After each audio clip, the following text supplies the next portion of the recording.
Hai, jumpa lagi bareng kami, Asia Arsitek. Dalam bangun rumah yang tahan terhadap gempa, salah satu hal utama yang harus diperhatikan adalah struktur pondasinya. Kenapa? Karena pondasi rumah memegang kunci sekaligus sebagai kekuatan utama seluruh bangunan.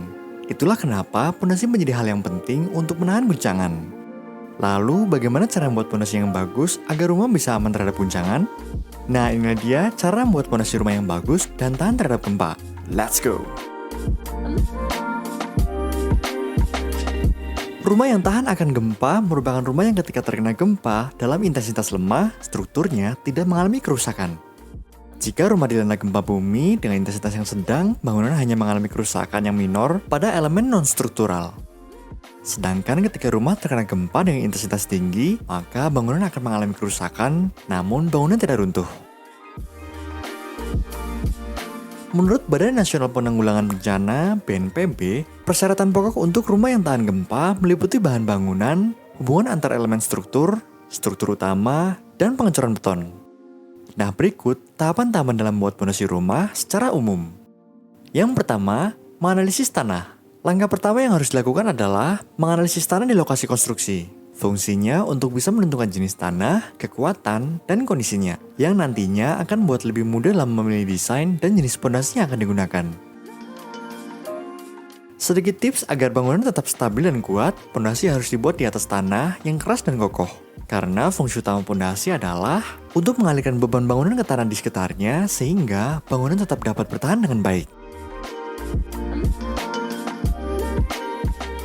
Bila tanah di sekitar lokasi bangunan dirasa kurang keras dan kurang stabil, maka tanah membutuhkan pengerjaan pendahuluan untuk memperkuat lapisan tanahnya. Setelah tanah untuk konstruksi digali, biarkan dahulu tanah selama beberapa hari dan sirami serta padatkan secara manual agar tanah semakin stabil.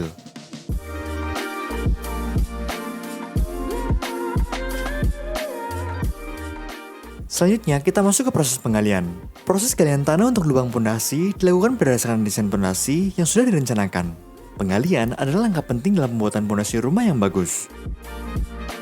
Umumnya, pondasi rumah tahan gempa menggunakan jenis pondasi batu kali yang dapat menghubungkan pondasi dengan slope. Agar semakin kokoh dan kuat, tanam pondasi batu kali minimal 60 cm hingga 80 cm di bawah permukaan. Agar pondasi tahan gempa semakin kuat, bisa juga menambahkan pondasi telapak atau pondasi semuran, strospel atau borpel pada beberapa lokasi tertentu. Selanjutnya yang ketiga adalah memasang begisting. Kalau teman-teman belum terbiasa dengan proyek pembangunan, istilah begisting mungkin terasa asing ya. Nah, secara sederhana, begisting adalah cetakan yang dibuat saat proses pengecoran. Cetakan ini dijadikan pada beton agar berbentuk sesuai dengan kebutuhan, seperti begisting pada slope ataupun kolom.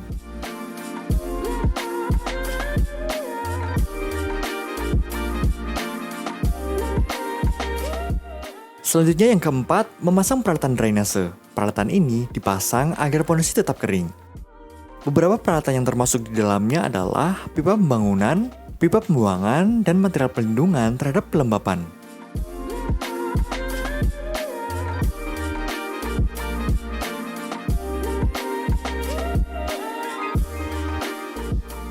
Selanjutnya yang kelima, membuat pondasi. Ini adalah langkah kunci yang mesti dilakukan secara hati-hati agar tidak ada gelembung udara. Dalam proses ini, adukan semen dicampur dan dituangkan ke dalam begisting. Kemudian, semen yang baru dicor harus dipadatkan untuk menghilangkan gelembung udara dengan cara memberikan getaran pada adukan menggunakan vibrator. Adukan dicampur sesuai dengan desain yang telah direncanakan dan kemudian menuangkan ke dalam begisting. Pastikan agar terdistribusi dengan merata dan halus.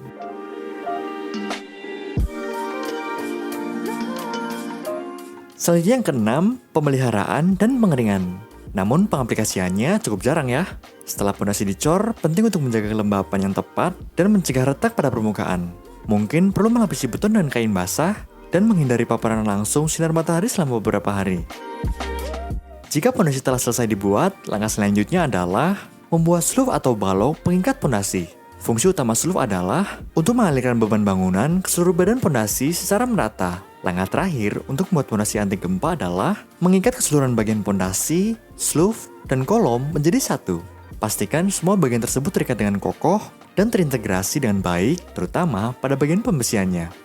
Langkah ini sangat penting karena apabila semua bagian terikat dan terintegrasi dengan baik, ketika gempa terjadi, getarannya dapat disebarkan secara merata. Getaran gempa akan terdistribusi dengan baik ke seluruh bagian bangunan, sehingga bagian konstruksi lainnya dan bangunan tidak akan roboh.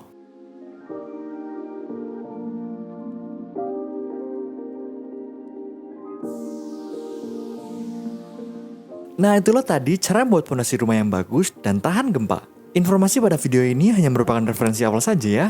Selebihnya, teman-teman bisa bertanya langsung kepada ahlinya, seperti arsitek atau ahli konstruksi lainnya. Jangan lupa juga cek video kami lainnya untuk tips dan trik membangun rumah, review desain, realisasi rumah, dan konten-konten menarik lainnya. Dan hey, jika Anda belajar hal baru hari ini, klik tombol suka di video ini, lalu bagikan dengan teman-teman Anda ya. Jangan lupa untuk subscribe dan nyalakan notifikasinya, karena dengan menekan tombol subscribe, Anda telah mendukung kami untuk meningkatkan video-video kami. Jika ada yang ingin Anda tanyakan, tulis di kolom komentar di bawah ya. Inilah beberapa video menarik lainnya yang bisa Anda tonton. Klik saja video di salah satu sisi layar. Terima kasih dan sampai jumpa lagi di video selanjutnya. Bye-bye.